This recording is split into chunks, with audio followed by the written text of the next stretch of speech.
पिछले लेक्चर में हमने देखा था कंस्ट्रेंट सेटिस्फेक्शन को फॉर्मली और कंस्ट्रेंट सेटिस्फेक्शन की कुछ एप्लीकेशंस। यहाँ पर हम कंस्ट्रेंट सेटिस्फेक्शन की एल्गोरिथम को डिस्कस करेंगे। तो सबसे पहला स्टेप है प्रोपोगेट अवेलेबल कंस्ट्रेंट, मतलब हमें सारे अवेलेबल कंस्ट्रेंट को पहले देखना है। टू डू दिस, ये करने के लिए हमें क्या करना पड़ेगा? First set open to the set of all objects that must have values assigned to them in a complete solution। इसको करने के लिए हमें एक सेट ओपन रखना पड़ेगा, है ना। ओपन नाम का एक सेट रखना पड़ेगा और ये सेट क्या करेगा? Set of all objects that must have values assign to them in a complete solution. तो ये सेट ऑफ ऑल वैल्यूज होगा। Then do until an inconsistency is detected और अंटिल ओपन इज एम्प्टी।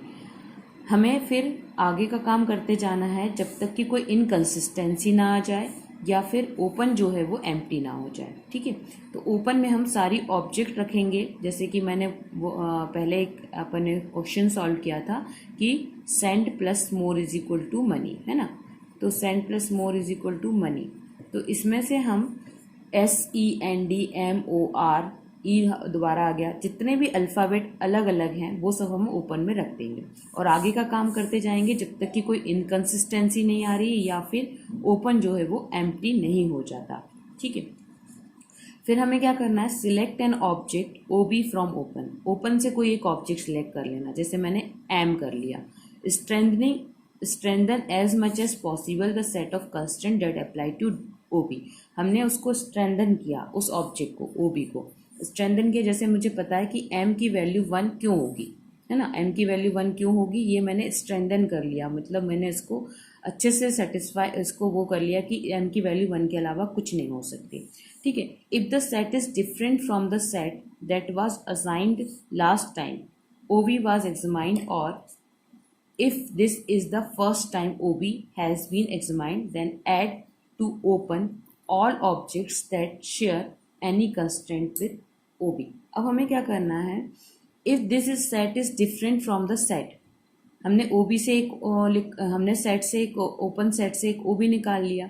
अब देखा कि जो आपने OB जो सेट है वो डिफरेंट है, that was assigned last time OB was examined, है ना। अगर ये सेट कुछ डिफरेंट हो गया है और if this is the first time OB has been examined, और अगर हमने OB को पहली बार एग्जामाइन करा, मतलब ऐसा नहीं है जैसे मान लो M को मैंने एक बार कर लिया तो M तो एक बार में सेटिस्फाई हो गया। अब S के लिए मेरे पास दो वैल्यू थी, S इज मे बी 8 और 9। मैंने एक बार 8 के लिए करा, फिर एक बार 9 के लिए करा।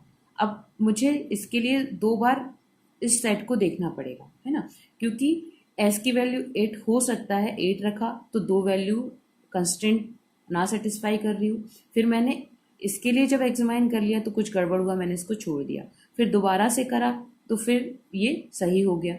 तो ये वैल्यू कुछ चेंज हो जाएगा कि इसको मैंने ये दे दिया, ये स्ट्रेंथन हो गया, ये स्ट्रेंथन हो गया, तो ये सेट जो है आपका वो चेंज होता जाएगा। फिर क्या करना है? Remove OB from open. OB में से जैसे ही मुझे एक M की वैल्यू 1 मिल गई तो मैंने M को उसमें से हटा ही दिया। ठीक है, ऐसे ही अगर मान लो मैं S के लिए कह पा रही हूँ कि S की वैल्यू 9 ही होगी तो मैं इसको भी यहाँ से ओपन में से हटा दूंगी। ठीक है, और अगर मैं नहीं कह पा रही हूँ तो फिर मुझे उसको ओपन में ही रखना पड़ेगा। If the union of the constraint discovered over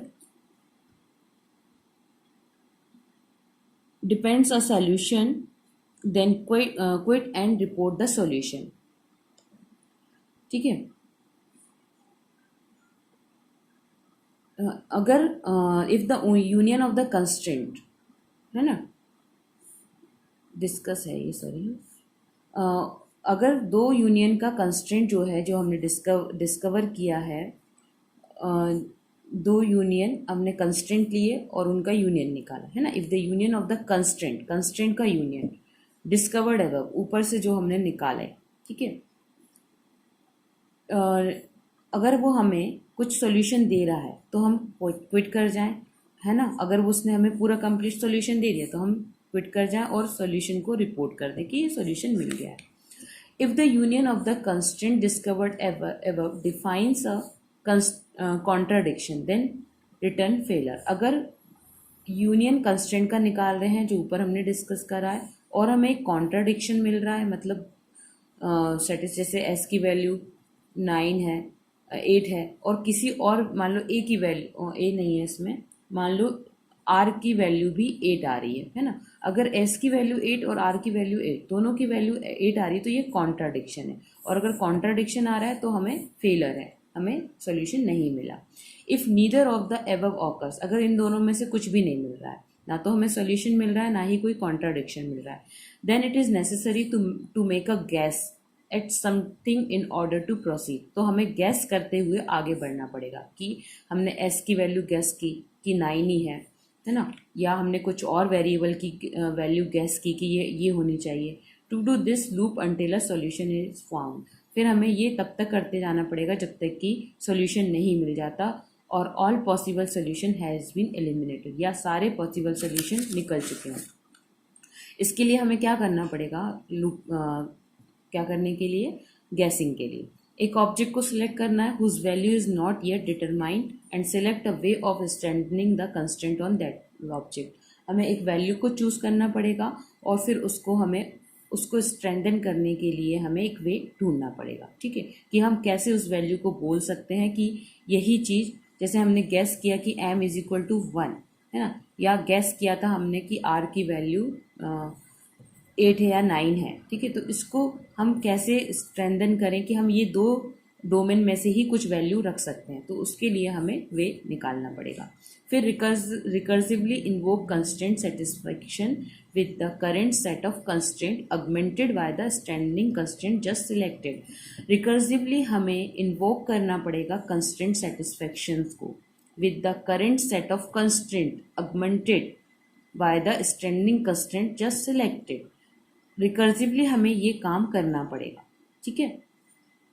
जो भी कंस्ट्रेंट आपके पास हैं उसको हमें स्ट्रेंथन करना पड़ेगा, जो कंस्ट्रेंट हमने जस्ट सिलेक्ट किए हैं, ठीक है। तो इस तरीके से हम गैस करते जाएंगे, कंस्ट्रेंट को स्ट्रेंथ देते जाएंगे कि ये कंस्ट्रेंट होना ही चाहिए या ये वैल्यू होना ही चाहिए, और उस तरीके से हम हर एक वेरिएबल की वैल्यू निकालते जाएंगे। तो उसी जो कंस्ट्रेंट सेटिस्फैक्शन का हमने एक फॉर्मल तरीके से एक नॉर्मल तरीके से सॉल्व किया था, उसको एक फॉर्मल वे एक एल्गोरिथम के रूप में यहाँ पे डिस्कस किया है।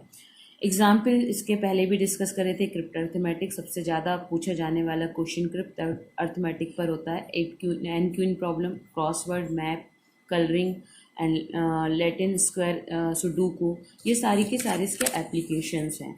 तो जब आपके पास क्वेश्चन आता है, ज़्यादातर क्वेश्चन क्रिप्ट अर्थमेटिक पर आते हैं, तो हम नॉर्मली वैसे भी सॉल्व करते हैं कि सभी को हमने वैल्यूज़ दे दी, लेकिन अगर आप इस फॉर्मल तरीके से सॉल्व करेंगे, जैसे आपने ओपन सेट रख दिया, तो ओपन में आपने सारे वैल्यूज़ रख दी कि जैसे सेंड प्लस मोर है, SEND MORE हो चुका है, मनी MONEY है ना, ये आपने ओपन में रख दिया। फिर ओपन में से हम चूज़ कर रहे हैं कि m की वैल्यू 1 है, तो आपने ये आपका हो गया OB जो आपने सिलेक्ट की m है ना, m को फिर हम इसमें से निकाल देंगे।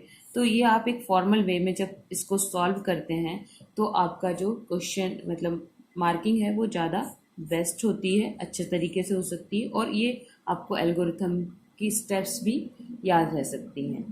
तो थैंक्स फॉर वॉचिंग। अगर वीडियो पसंद आता है तो लाइक, शेयर एंड सब्सक्राइब करें।